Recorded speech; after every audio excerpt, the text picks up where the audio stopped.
Welcome to the new sound of online radio. Welcome to the sound of Universal Broadcasting Network. 'Cause you make me feel like I've been locked out of heaven. A mix of today's hits and hard-to-find favorites, combined with the most entertaining and intriguing talk anywhere. This is your sound. This is the sound of Universal Broadcasting Network at UBNradio.com.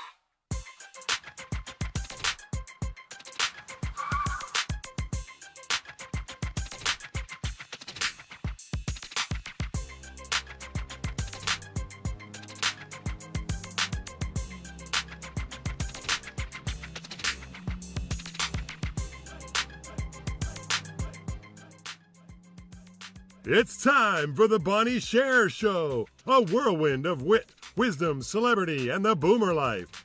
With a little bit of this and a lot of that and so much more you don't want to miss, here's Bonnie.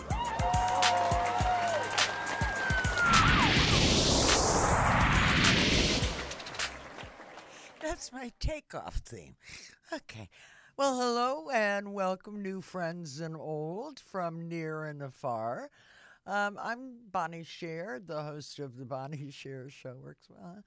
And I want to thank you all for being here with me to enjoy the worlds of entertainment, of the great boomer generation, and of course the community of type 1 diabetics. So please feel free to share your thoughts. You can call us at 1-323-843-2826, or you could tweet the hashtag, which is #BShareRadio. Now, before we get the show on the road, I would like to acknowledge Chaz Great Wayne Cabo for my super duper hero theme song. Yay, Wayne. And also, thanks to Corey Bowen, who provides, and his company, which is called Crown and Anchor Jewelry. You can find them on Etsy. And they provide the jewelry that I wear on the show in exchange for this promotional consideration. So, when we come back, author Priscilla, wait, let's get my teeth working now. Priscilla Bennett. Take it away.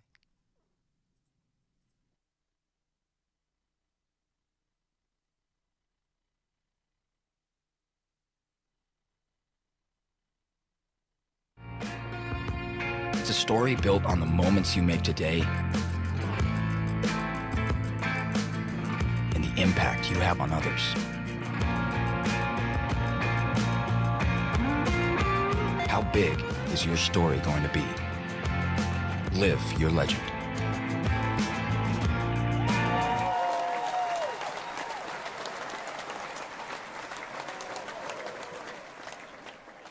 Author Priscilla Bennett was born and raised in Boston, Mass., and is a retired emergency room nurse. For more than 20 years, she witnessed and treated abused women from all backgrounds. And her ability to write and her sincere desire to spotlight firsthand domestic violence. Basically, she writes with the goal of empowering women to escape and heal. So, ladies and gentlemen, please welcome Priscilla Bennett.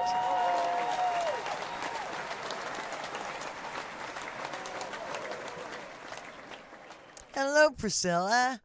Good afternoon, Bonnie. Thank you so much for having me on your show. Believe me, it's my pleasure.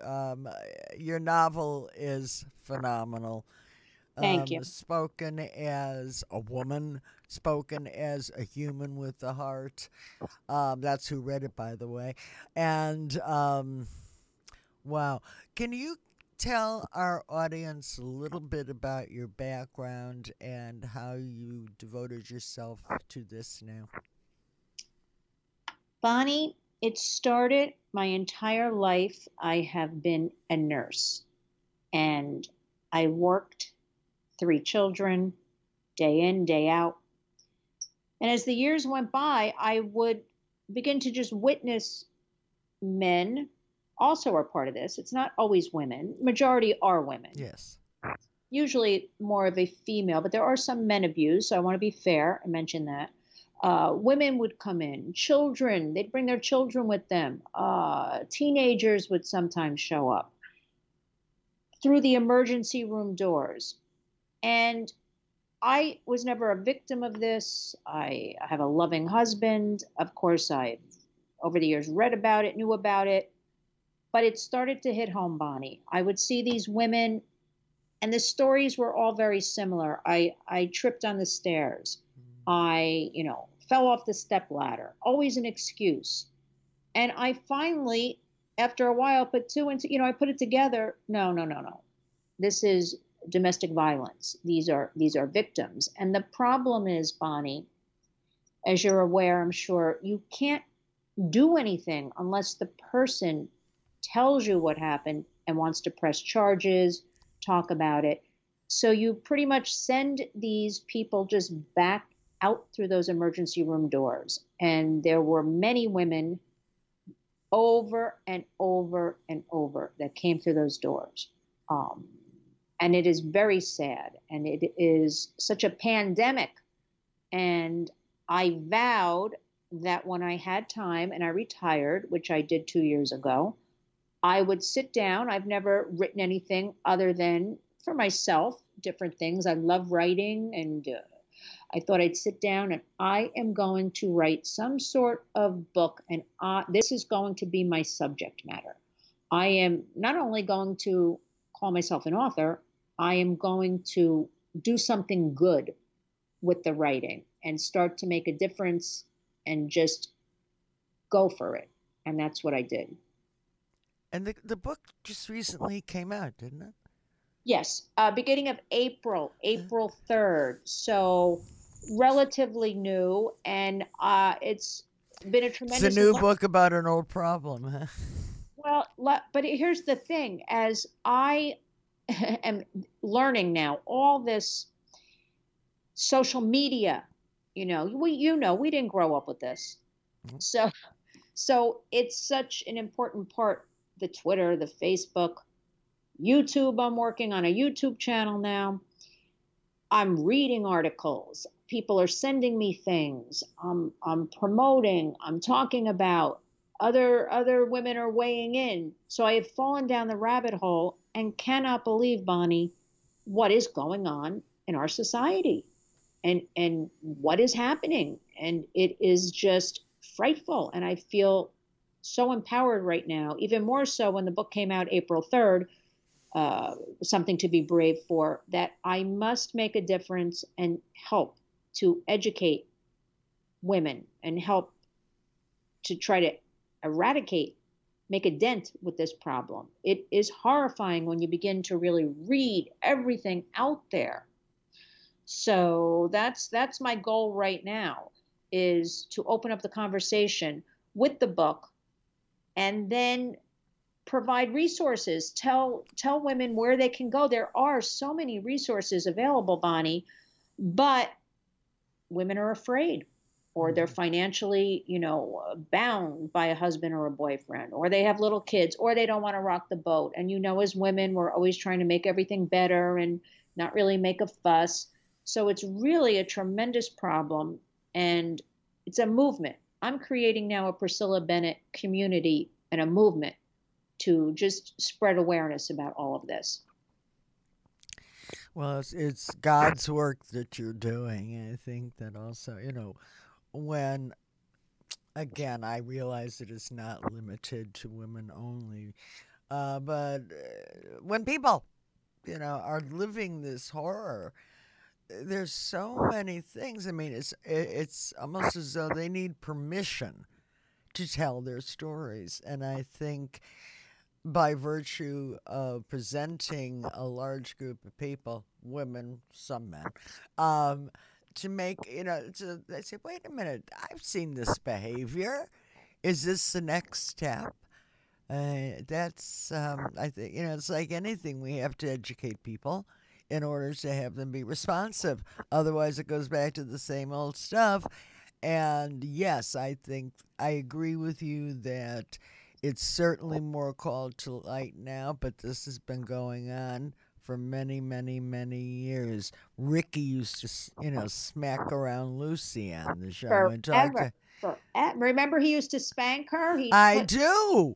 Lucy over his knee and like spank her. I wonder if I wonder if they even showed that those reruns these days. In the reruns, they may have pulled those.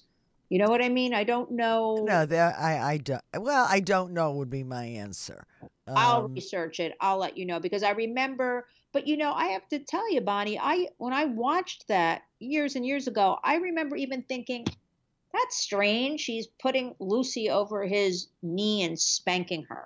I didn't verbalize it. I just remember thinking. Mm-hmm. Well, obviously I did too, because it comes to me and, just talking about it, I was floored that that's what I was seeing. I wanted to ask my mom, is this what marriage is supposed to be about?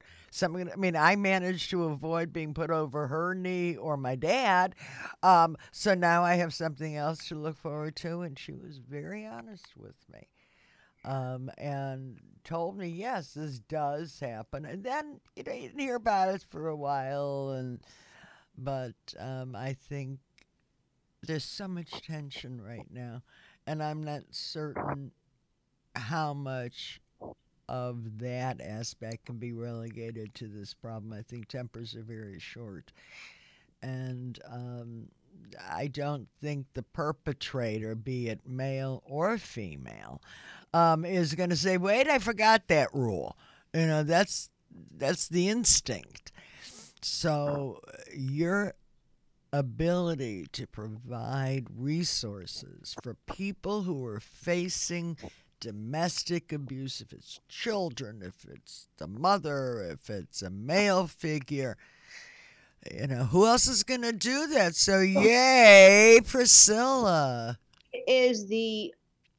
I'm finding the most important thing, Bonnie, because there are studies coming out and I don't know, one doesn't ever know when you read these studies, are they true? Are they not true? I didn't write them. I didn't do the research, but I only know what I read. I find on the internet that domestic violence, the stats have gone up over the last year with incidents, in households, attributing to what's going on in society and the election and all of that. Again, I don't know if it's true. There are a lot of, not to get political at all, disturbing, cuts in the works for budgets for domestic violence programs and shelters. That's disturbing. But the good thing, and you touched on it a little bit before, there are more resources than ever available. Now, the thing is, so something to be brave for, my book. I am partnered, Bonnie, with the National Network to End Domestic Violence, which is based in Washington, D.C. That is one-stop shopping, nnedv.org. Their sister site is womenslaw.org. They provide free resources, free legal advice, free, come in, we'll meet with you. Here's the problem. It's still an icky subject matter. Bonnie, you are very brave, and I love you for that. And thank you. I'm going to keep thanking you for having me on. I have had people say to me, it's not an entertaining enough subject matter. As long as I'm the producer of this show, I'll arbitrate. But I'm going to interrupt you for 1 second and ask you to hold that thought. And we'll be right back to you because I want to hear everything you have to say. So take a drink of water. I'll be right back with you. Let's play those 2 spots, please. Since when did experience become something to hide? I say we own it. Lose all that negativity. Just let it go. It's just bad energy. Oh, and lose those terrible black balloons they give you on your 50th. What's up with that? Hey, we hear you. That's why our members love AARP the magazine. It celebrates you with fun and provocative content, from lifestyle and entertainment to in-depth reporting. And it's just one of the great benefits of membership. If you don't think this is right for me when you think AARP, then you don't know ARP. Get to know us at aarp.org/possibilities. To be at peace with myself is the most prominent thing, and I am at peace with myself. I didn't deal this deck, I'm just playing the game. That's all. That's it. Meals on Wheels has given me a mode of freedom that I wouldn't have otherwise. And making sure they get the nutrition that I need, and it's a balanced meal. My name is Maurice McGriff. America, let's do lunch. Drop off a hot meal and say hello. Volunteer by donating your lunch break at americaletsdolunch.org. You're tuned in to the Bonnie Sher Show. We have the pleasure of talking with author Priscilla Bennett. Please join the conversation. You can call us at 1-323-843-2826, or you can tweet the hashtag, that's #BSHER radio. So let's pick up where we left off before the break, Priscilla. We left off with I was relaying to you about, I am floored that in, reaching out to people and would you like to do a radio interview, TV, which is almost impossible. They're coming back, many of them are women, which is even more shocking to me, saying it's not an entertaining enough subject matter. And look, I'm not in this media world and show business and all this stuff. But I have to tell you, I'm shocked. I'd like to hear your 2 cents on that. I don't. I mean, I think the proof is in the proverbial Scotch pudding here. I don't think I would like Scotch pudding. I don't like butterscotch. I think it's essential. If we want, certainly from my work with diabetes and diabetics, this has just always been my direction, is putting it out there. If you don't want to hear it, you don't want to listen to it, you don't want to know about it, you're not going to tune into my show. Yeah. But this is going to sound mean, but if you have a head and you have a heart, you need to hear it. And you're going to want to hear it. So Exactly. And we all know, Bonnie, we all know of somebody abused, or we've heard stories, or we've seen it on Lifetime television. Well, we see everything on Lifetime television. That's where it's happening. But, women will quietly come up and say, that happened to me. Or, oh, my first boyfriend tried to strangle me. And that's where this all started happening in the hospital. And a couple of these women were returned, I don't want to say customers, it sounds terrible, but, I got to know them. Mm-hmm. And I am friendly with a group of women now that, which is why I tend to be a tad mysterious. I don't want anybody to connect them to anything. I don't outright ever use their names or anything like that, but I kind of culled together their lifestyles and different things and put it together in the novel, Something to Be Brave For. They still live in fear, 40 years later. Can you imagine? If it's still continuing, it's equally as fearful. No? Well, no. Does it get easier? No, is away from it, with the exception of one woman. Uh-huh. But I feel like we should we should have classes, in the education system about sexual assault, domestic violence. It should be part of the curriculum. Oh. And I'm talking middle school, because as you know, the children go from children to adults these days. There's no in between. You know what I mean? Mm-hmm. So it's like you need to learn, they should teach in schools, and I'm talking again like middle, 7th, 6th, 7th, 8th grade, how to balance a checkbook, how to deal with finances. They don't teach life tools. Well, I hear what you're saying also, but, I think that's got to be, if the school system would take that on, which And, I mean, unless it costs them absolutely nothing, you're going to have a tough push with that. Financially, I'm talking about. But the parents need to know, the cousins, the aunts, the uncles, everybody should be aware and on the lookout for this behavior. You know? But they know. But Bonnie, that's the problem. People don't want to get involved. People, and that's a tricky thing because the victim, many times, the people who do get involved, you know, the victim will say, no, he didn't hit me, or she didn't hit me, or no, they're very much in denial. But then that leads us down the path of part of the whole domestic violence is mental. Of course. And that whole thing, how the person is held hostage psychologically, how they're so beaten down, they don't have the wherewithal except to exist in that day. They can't.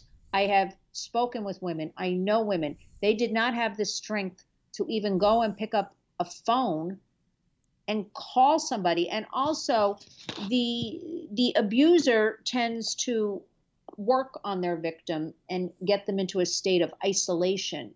So, you know, family is at an arm's length, friends, they're very isolated. The world is the abuser. Or the other part of it is just the shame. I can't tell you how many women say they're so ashamed.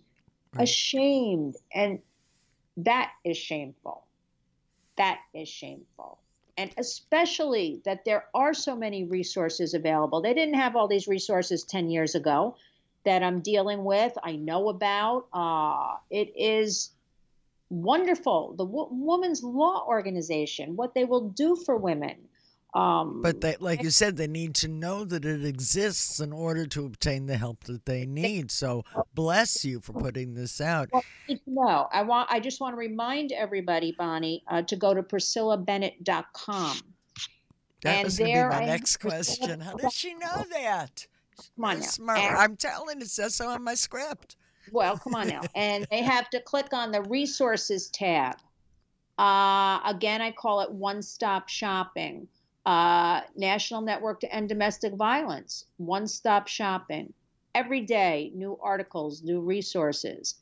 But again, it's a constant battle. We have to keep up the good fight, like you and me are doing right now, talking about it openly, you know, to adult women.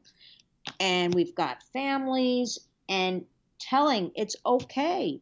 It's okay. Just read. If I could just get people, you see what I post on a daily basis. I want people to read. I want people to just know some facts. I want to get people thinking, critical thinking. Well, let's see if I can help out with that. Would you please tell people how they can obtain your book?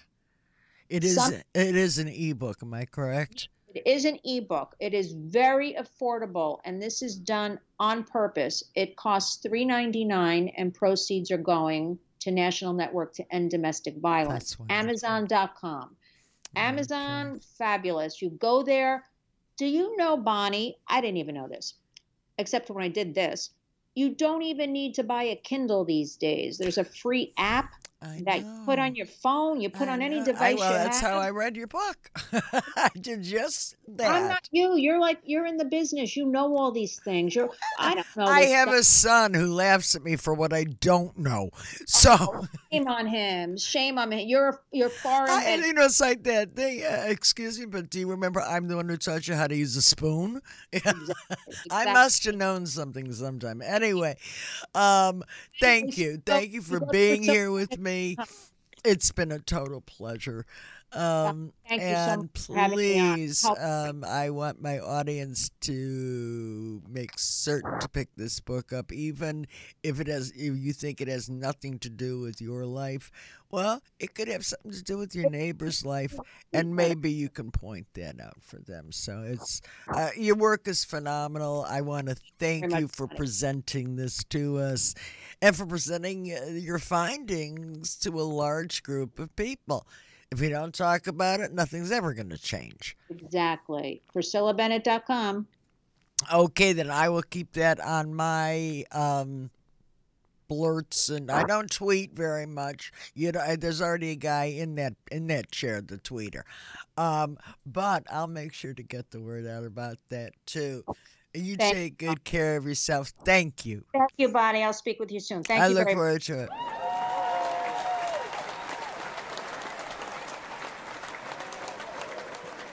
Amazing work. Well, as we go to break, I'd like to acknowledge the wonderful work of the Diabetes Research Institute, and I encourage you to support their work. You can visit them online at diabetesresearch.org. Our song of the day is coming up next, right after this. Type 1 diabetes can be living in anyone. Type 1 diabetes is when your pancreas doesn't produce insulin. It's not caused by your diet. It's not caused by anything you did. Type 1 diabetes can be very serious. Blindness, amputation. Learn more about type 1 diabetes. Help support JDRF finding a cure. T1D looks like my brother. T1D looks like a friend. Type 1 diabetes looks like me.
That was Thelma Jones's rendition of I'd Rather Leave When I'm in Love. What a song, what a voice. Well, welcome back to the Bonnie Sher Show, Boomer Life. And my co-host for this segment is Alissa Podber, a member of the T1D Type 1 Diabetes community, living in the great state of Texas. Welcome back, Alissa. How you doing? Thank you so much for having me. I appreciate it. My pleasure. Alissa, you've been living with type 1 diabetes. Give us a little background of your story. In the year 2000, when I was pregnant with my son Benjamin, I had gestational diabetes, and I was diagnosed less than 3 months in my pregnancy with gestational, and I had to learn how to live with it through pregnancy life, giving injections. I was diagnosed as type 1 insulin dependent during my pregnancy, and then right after my pregnancy, it was confirmed because I love white chocolate macadamia nut cookies. They didn't settle so well. And the doctor confirmed through eating my favorite cookies that the diabetes was not going away. So you weren't the macadamia nut, you were just eating those cookies. I got it. That's the cookie of choice. And so let me ask you this. When we were booking this date, you had mentioned something to me that I thought was a great topic for us to discuss. And that is, what is it that you told me that you want to bring to our community regarding accessibility to the drugs we need and all the other accoutrement that goes along with this lifestyle? So I recently just wrote a blog on my website, fitalissa.com, so you can follow me on there. I have lots of exciting things to say coming up. I've been struggling with the challenges of my medical care coverage. I selected a plan, unfortunately, without having had the ability to have a selection of what I can choose from. As diabetics, we kind of are very limited when you're self-employed with what you can pick as a plan. So the plan I picked, unfortunately, had a really high deductible. I thought, we're diabetic, insulin's expensive, I'm on a Dexcom CGM machine, which is a continuous glucose monitoring device, monitors my blood sugar through an app on my phone. I thought I would meet easily my deductible having that initially. Well, that's not the case. And what I've been struggling with, not only that, is the insurance companies are denying almost all of the medical supplies that I need currently. And May I ask you what basis they're giving you, or what their argument is? Are you not supposed to have it, or what? So every now and then, because this happened a year ago, so I guess I could see the products. I don't want to kind of use the companies, but because a lot of people want to know what we're taking, what kind of insulin. So a long time ago, I used to take Novolog, and I had to switch to Humalog a long time ago because Novolog wasn't covered under my insurance anymore. So I made the change, but everybody who knows me knows I'm a fitness competitor, and I don't compete anymore, but I have the last 4 years, and when I competed, I needed half units of insulin. So I went on a Humalog insulin pen because that was the only thing that the insurance company would cover. So I've been on that for years. And now the insurance company doesn't want to cover Humalog. I can't speculate for them why, but they just denied it. And they want me to go back on Novolog. So I had a really hard time with that because I need half units. So the first thing I did was contact my doctor. I feel like research your insurance company before you select your plan in the beginning of the year. So that's my first bit of advice, which I did not do properly. Second bit of advice is make sure you're in touch with a doctor who takes care of you and that you go to on an annual basis who can monitor and regulate you and medicate you. Develop a rapport with them, because I fell into the trap of, what do I do for insulin? What do I do for glucose supplies? A glucometer, everything got rejected. They want to give me the John Doe old-fashioned when you were first diagnosed glucometer, which is fine. I'm using that again because I have no other choice. I'm not going to spend $500 on 1 month of test strips. So I go to Walmart and I buy Walmart test strips. I don't have a choice. And I had my doctor, through the dispute department, the claims referral department, file dispute not once but twice to my insurance company, specifying the urgency for me to be on a Humalog half-unit insulin pen and why. The key thing is half units can make or break your levels of blood sugar. I personally don't need a lot of insulin because I still follow clean, healthy eating plan. And so I only sometimes need a half a unit for an apple in the morning. I'm different than anybody else, but I sometimes don't even need insulin depending on how hard I work out. Mm-hmm. So my doctor advocated for me, and today I got a notice saying I got approved, that I'm no longer denied. But it was 2 months later. So the thing is, have a rapport with your doctor's office. They kindly gave me 2 months of back supplies. They kindly advocated for me for 2 months, and they made sure that they were on my side and they weren't going to leave me hanging. So that's really important.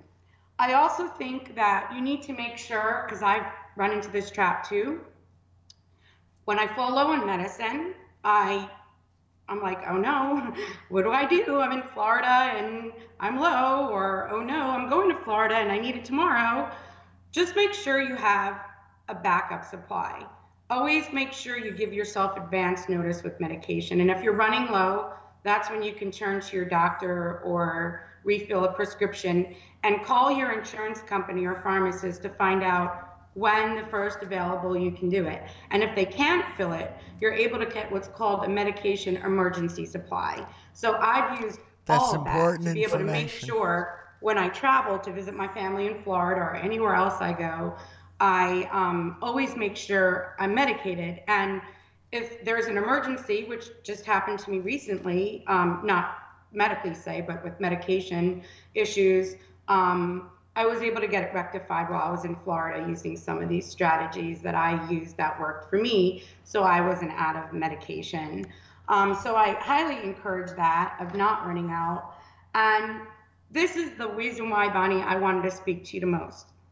Advocate, advocate, advocate. Know exactly what you want. I hear you, sister. And know how to ask for what you want, and don't be afraid to ask what you want. So here's the thing. I'm very persistent. I don't take no for an answer very easily. And in a good way. I believe in customer service, but I also believe in honesty. So I don't know whether you're allowed to have conversations recorded when you're on with medical supply companies or your insurance company, but my advice is, because this is what I do. So I'm not telling you this is okay. I'm not saying this is approved. I'm not saying this is what will happen. This is what I do, and this is advice that I thought I could give to you. I always ask if my phone calls are recorded for quality assurance purposes. If they say yes, or they ask me that, is it okay? I always say yes.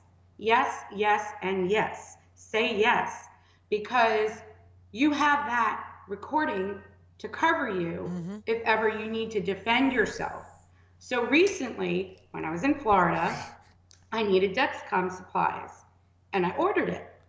And the insurance company who outsources to, I don't want to say the name, to provide me my supplies, said, you don't have a deductible. I said, oh, yes, I do. Believe me, I'm paying for it. I do. And they're like, no, you don't. So here's what I said to them. Is this phone call recorded? She said, yes. I said, good. I said, I want you to make note of this. I have a high deductible. My mother was sitting right next to me when this happened. And I said, Mom, this is why you record things. And I said to them, I know I have a deductible, but I need my supplies. So go ahead and send them, and we'll discuss it later. And if there's a bill later, you know, I'll deal with it, but I need my supplies. Sure enough, not only was I mischarged, but I also was given misinformation, spent hours on the phone calling the insurance company and this outsource company. And I also today got a letter apologizing to me for mischarging me, and they sent me my supplies. Now, don't get me wrong, I do have to pay for it, but I didn't have to pay for it in advance because they made the mistake. And I made them listen to the recording.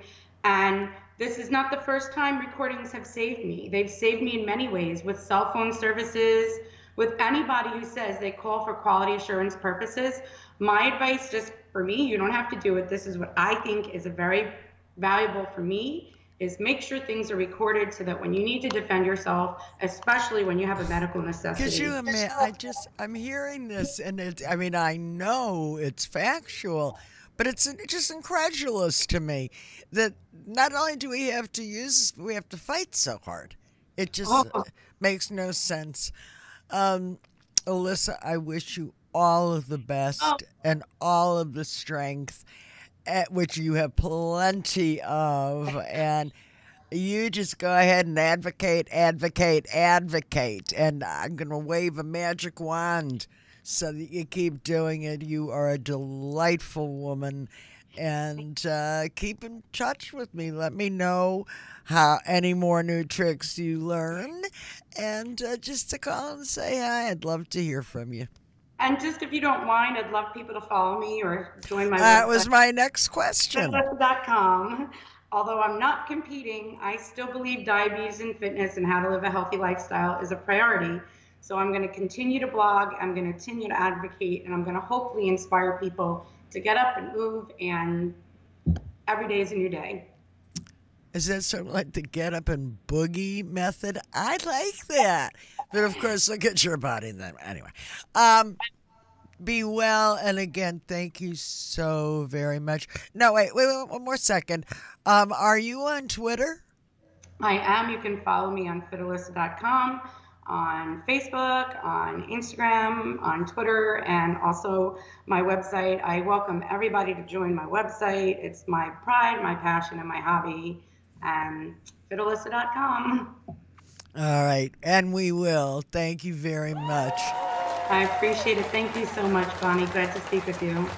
My pleasure.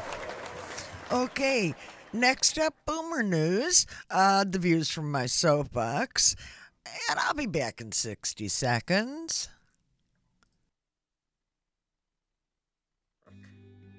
And I'm a social worker. When I found out that I had hepatitis C, I was a single mother, and I was absolutely terrified. The Centers for Disease Control and Prevention, the CDC, estimates there are close to 3 million baby boomers infected with hepatitis C. Because there can be no symptoms for decades, most don't even know it. But if detected in time, Hep C can be cured, and the treatment is simple. Today I feel great. I'm a healthy 65-year-old. I bike to work. I go to the gym, and I've cleared the virus. The CDC is urging everybody born between 1945 and 1965 to get tested. It's an easy one-time blood test that may be covered by insurance. I got a disease that could have killed me, but I saved my own life by getting tested. Don't wait. Ask your doctor about getting tested for Hep C, because knowing is everything.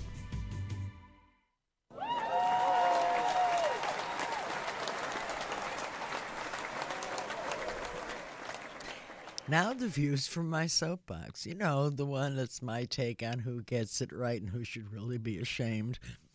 Well, today I'd like to give a shout out to Miss Bette Midler. I don't know if you watched the Tonys. If you didn't, then I'm sure you can find a clip on YouTube. Pardon me. And my shout out to Miss Midler is just yay. You know, just for being who you are and saying and doing what you think. If you didn't see it, pardon me, the orchestra started to play her playoff music to indicate that it was time for her to leave the stage after having just been awarded the leading lady award for a musical. And she was thanking this one and thanking that one and saying the things that, you know, the woman's been in this business for 50 years. She had a few things she wanted to say. So they start to play her off, and she did what I would have, what a moment in time. She told them to stop playing the music. She wasn't finished yet. And as far as I'm concerned, she could never be finished. Yay, bet.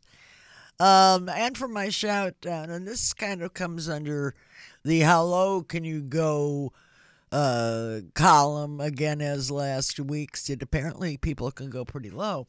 And what this refers to is there is some appalling activity taking place in some of the private rooms on Facebook. Notably, I just read about this. I don't know how many times it's happened, but people buy, sell, and trade diabetic supplies, which in this day and age we need to do whatever we can. Except what we're not supposed to do is sell products, get the money, which are useless products. They're broken. They're whatever they aren't what the buyer had contracted for. And when it comes to medication and treatments and people are trying to rip you off on that, well, I say, well, hell no. So my suggestion, if you see something and you're not sure, look and see who some of their other friends are. Check with them. Don't send money until you know for sure that who you're dealing with is going to be reputable. Boy, I can't believe that one. Now, before we say goodbye, I'd like to thank our guests today, both Priscilla Bennett and Alissa Podber. I apologize. That's our show, and I hope you'll return next week when I can figure out everybody's name.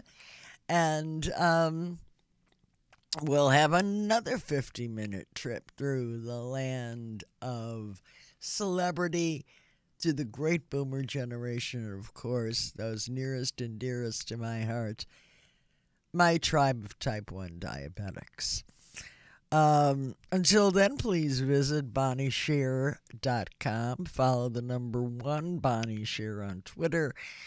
And give a like to the Bonnie Sings Lena, Lena, fan page on Facebook.